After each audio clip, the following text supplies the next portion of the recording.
Is that it? Now, I know a lot of you probably aren't looking at aluminum extrusion for skateboarding, but I bet a few of you have looked at it when it comes to converting your van. So in this video, we're gonna talk about all the good and the bad when it came to converting our van using aluminum extrusion. Is it worth the money? I guess we'll find out.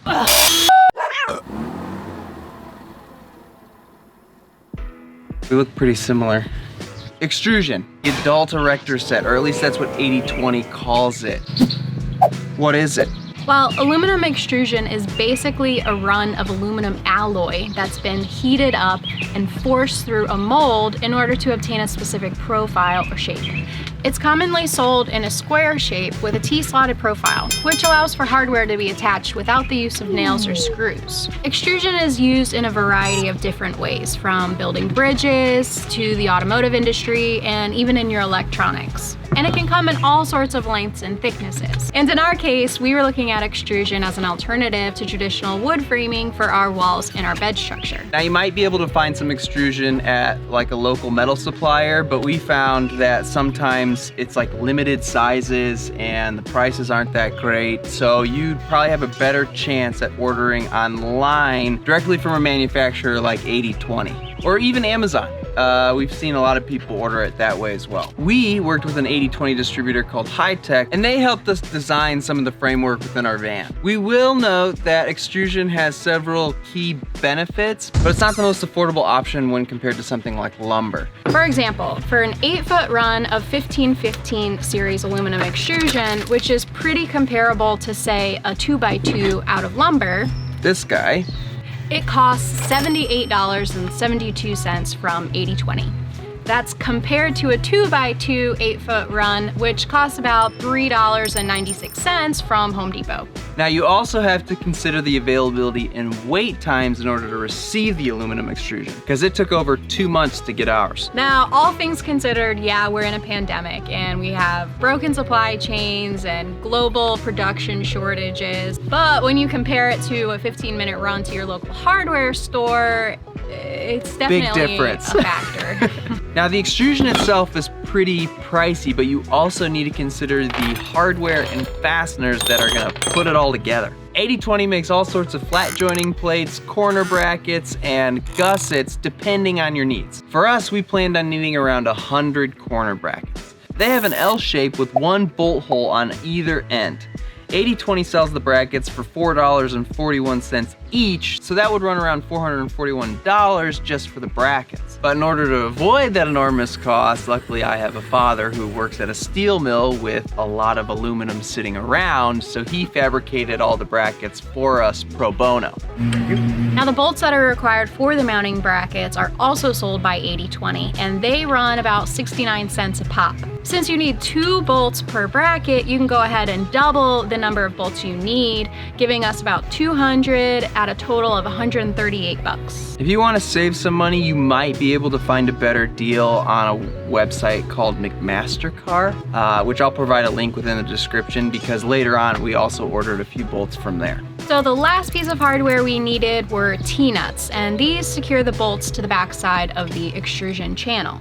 Now, there's a lot of different styles for these, but the ones that we went with were about 37 cents a pop, with a total of about $75 for 200. Keep in mind that we're quoting the specific extrusion and hardware that we chose for our build, and yours might end up being different depending on your needs. Now, if you're wondering how much extrusion you're gonna end up needing, It's good to get an estimate of the amount of framing you're gonna have within your van, which could include things like your bed and your benches and maybe a wet bath or a standing closet, even those like upper head cabinets. All that stuff can be framed with aluminum extrusion, but it really just depends on your layout. Now you can go the old-fashioned route and draw it all out on some graph paper, or you can use something like Google SketchUp to make a 3D rendering for free. Ultimately, you're doing an estimate the same way that you would with lumber, and the big difference being accuracy. So with all the costs, the additional hardware, the long wait times, why would anyone order aluminum extrusion? So for starters, each piece of extrusion is manufactured with precision, which means it's going to be nice and square. There's not going to be any worry of like warping like you'd have to look for when finding wood. It also doesn't hold moisture or cause any mold or mildew, which is a big thing to consider when you're building things within a van because you're traveling around in different climates with different humidities. When it's wood, you've got to really figure out where and what needs to be treated and proofed beforehand. And if you attach it properly, it's not going to create a bunch of squeaks. And that's a real thing when living in a van using wood. There's always a little squeak that you can't quite find within the van. You can also construct and deconstruct the extrusion without damaging the material because you're not popping a bunch of holes in it. So if you do make a mistake or want to change anything, you can just pull it apart and put it back together in a different way. But with all that being said, we really wanted to put those pros to the test by using it firsthand. So we bit the bullet and ordered some extrusion. So we started out by creating our 3D model, then we handed that off to Heitek, who then took it and recommended the amount of extrusion we would need, along with the types of extrusion they thought we could use for the different areas within our van. So like the bed frame would need a thicker extrusion, while the bench seats would be fine with like the 1.5" stuff.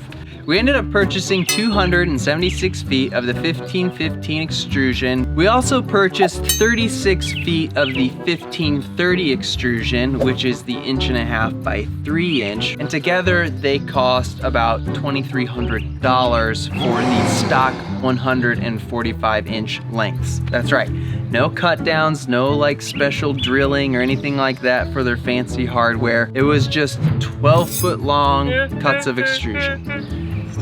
And then there's the hardware. Like we mentioned earlier, we ended up using around 200 of both the bolts and the T-nuts, but initially when we ordered everything, we did plan on framing our whole van with the extrusion, so we ordered over double that and bought 430 of both the bolts and the nuts, which cost us around $370. Yes, we did save money by having my dad make our brackets for us, but again, it's not cheap. Anyway, our grand total with tax and shipping ended up being around $3,425. And it could have been a lot more. It could have been a lot more. Now, after waiting over 2 months for our product to arrive, it was time to get to work. All right, so at long last, our aluminum extrusion is here. It was 464 pounds. Whoa! Tough guy. Ooh. That's a lot of extrusion. All right, so today we're gonna start on the bed frame. We're gonna start from the back of the van and then work our way forward. But I think we gotta go buy ourselves a new blade. Now, in order to cut your aluminum extrusion, you probably need to get an aluminum cutting blade, which generally has around 80 teeth. We're about to cut our first piece of aluminum extrusion ever in our lives. You gotta get this dead to nuts, guys. We're about to cut like $100 right here. All right, let's see how it cuts.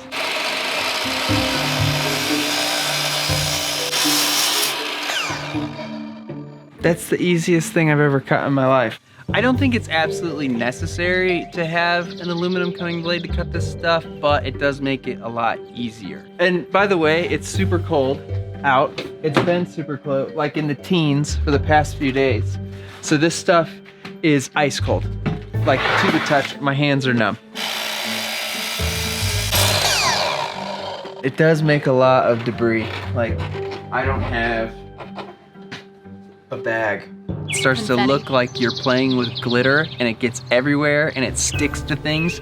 Like we were finding extrusion within our shoes months later. It's also not a bad idea to make sure that your blade is perfectly square before you start cutting, because you really don't want to be off. Even by the slightest bit, it's going to make it really difficult to mount those pieces together. But for the most part, cutting aluminum is pretty similar to cutting wood. Now, putting it all together takes some patience. You grab your brackets, bolts, T-nuts, and get them all together. You then slide the bracket onto the extrusion and tighten everything down with an Allen key. All in all, the extrusion is very comparable to working with wood. I think the biggest difference would be, you know, you're placing brackets instead of screws. So the time it takes to prep your brackets and tighten them all down with an Allen key compared to like taking one of those Craig pocket screw jigs and popping your holes and then fastening it down, it's probably pretty similar. It's just the pre-planning that you have to do that's gonna take a little longer with the extrusion. So if you have all of your measurements and you're really confident in them, you can go ahead and cut all of your extrusion and put it together pretty quickly. Yeah, right on 31.5. If that's the right size we need. We cut it real good, we measure it real bad. You can quickly find yourself making like $100 or more in mistakes after a single cut, you know? When compared to cutting the wrong thing of wood. It's like a $3 mistake. Right. Anyway, we were able to build a super solid bed frame using the 1530, and we attached everything together using the brackets as well as larger bolts to like rib nuts so that it can adhere to the side of the van. And we did have to like put our own holes through the extrusion using large drill bits, and if you have good bits, it cuts through pretty easily. It's probably easier with wood, but you could still do it, and the final product was extremely sturdy. Okay, so we are about to put this up for good, and anywhere we have a rib nut, we're going to be applying some semi-permanent blue thread lock. That way, while we're driving, nothing really rattles loose on us. And this stuff, it's sweet.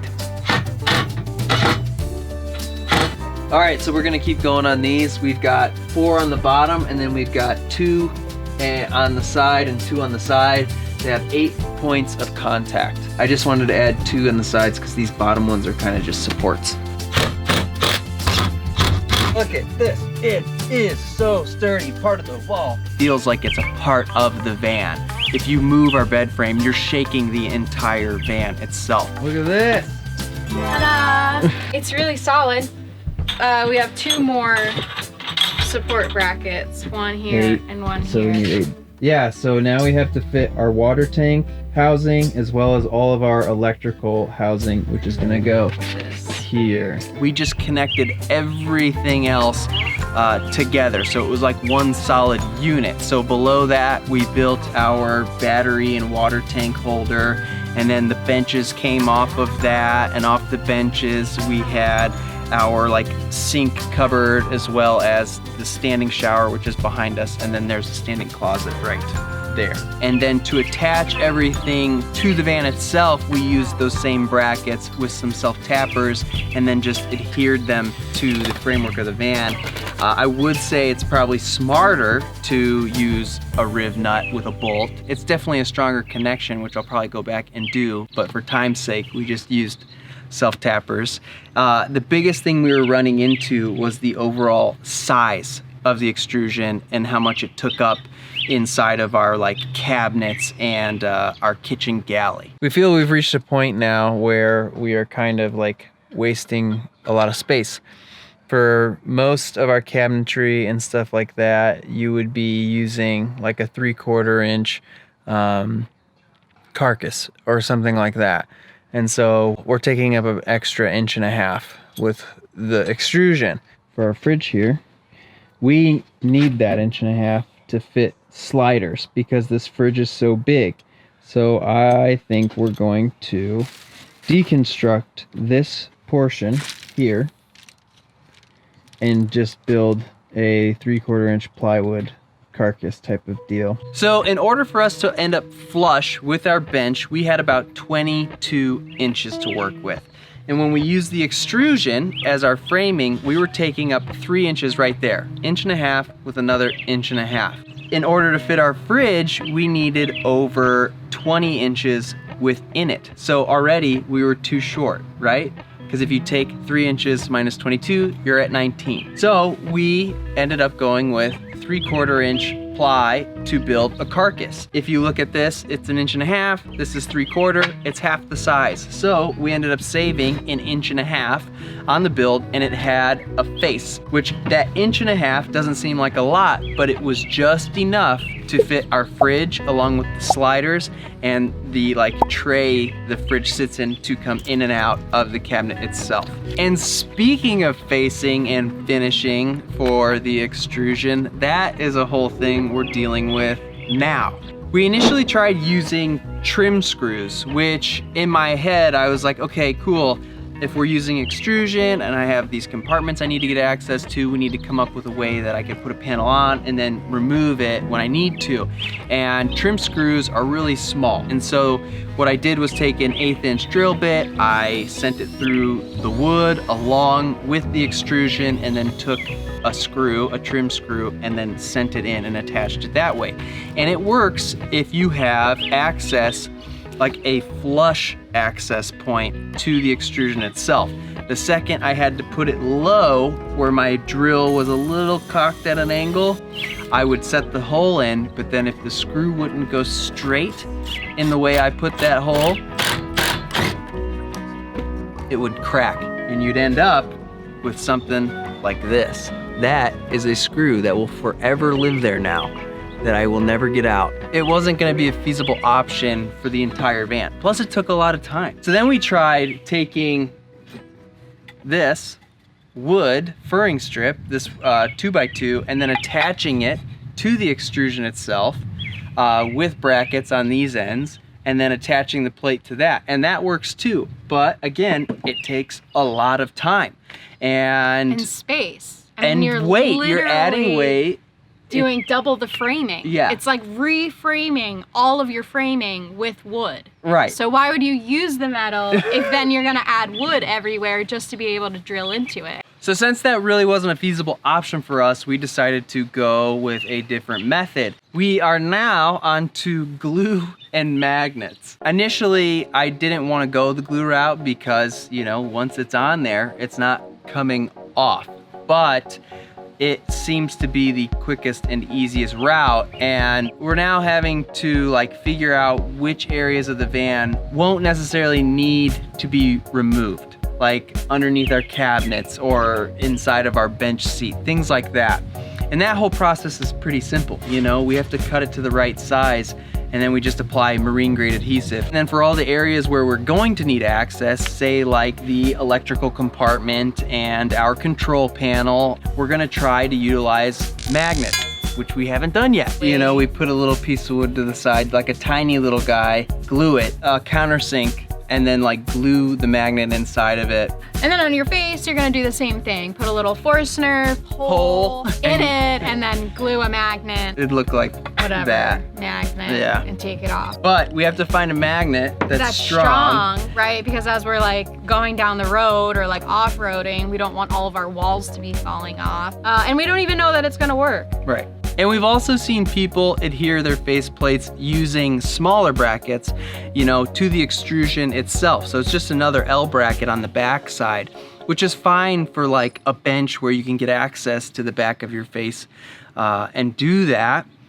But it's not feasible for those areas where you can't, you know? So we're trying something else. Extrusion, extrusion, extrusion, extrusion, extrusion, extrusion, extrusion, extrusion, extrusion, extrusion, extrusion. So after firsthand experience using aluminum extrusion, I will probably use it again, but I'm only gonna use it in specific locations. I thought that using it for our bed frame was good. Yeah, you could probably put a baby rhino on it and that thing will hold up. I also thought it was really good when we put together our electrical compartment underneath, because those can weigh a lot. You know, batteries add up, and you want to be able to have a solid structure to hold those things up, especially when you're driving down rough terrain. Another spot I think it's pretty useful is the wet bath. That's the tallest structure within our van and probably within most people's van builds. So you want to make sure it's square. And it's also going to experience a bunch of humidity and moisture simply because the outside temperatures are going to be different from the hot inside shower temperatures. So you want to know that the framework is going to hold up to that. And another spot that I didn't expect to really like extrusion was on our roof. We ended up modifying our roof rack using aluminum extrusion for our solar panels. The aluminum, it doesn't rust. You can get it in black, so you don't have to paint it at all. And it's lighter and almost just as strong, depending on the size you get. Other than that, I think I could get away with using 3/4 or 1/2 inch plywood carcasses and things like that. The kitchenette, our benches, our overhead cabinets, all that stuff can be 3/4 inch plywood and it will hold up perfectly fine. And it allows for a finish that we prefer. So there you have it. That's our 2 cents. We probably spent too much money on material that we ended up not using, but we lived and learned. Yeah, we appreciate you taking the time to watch this video, and if you're new to the channel, make sure to subscribe, and you can always hit the like button and engage with us with some comments or questions. Maybe you have better ideas on how to face your extrusion. And for everyone that's already been with us and followed along, thanks so much for your continued support. We really appreciate it. All right, guys, thanks. Thank you. See you on the next one. Tail, then jump forward, front foot like a kick. Yeah, squat. Squat, down, jump. Yes. Yeah. Wow. That was it, guys. Whoa, that wasn't bad. Yeah. Oh. Oh. Yeah, that was it. Woo! You guys just saw Julie's first real ollie. I'm a skater. I'm a pro. Cool.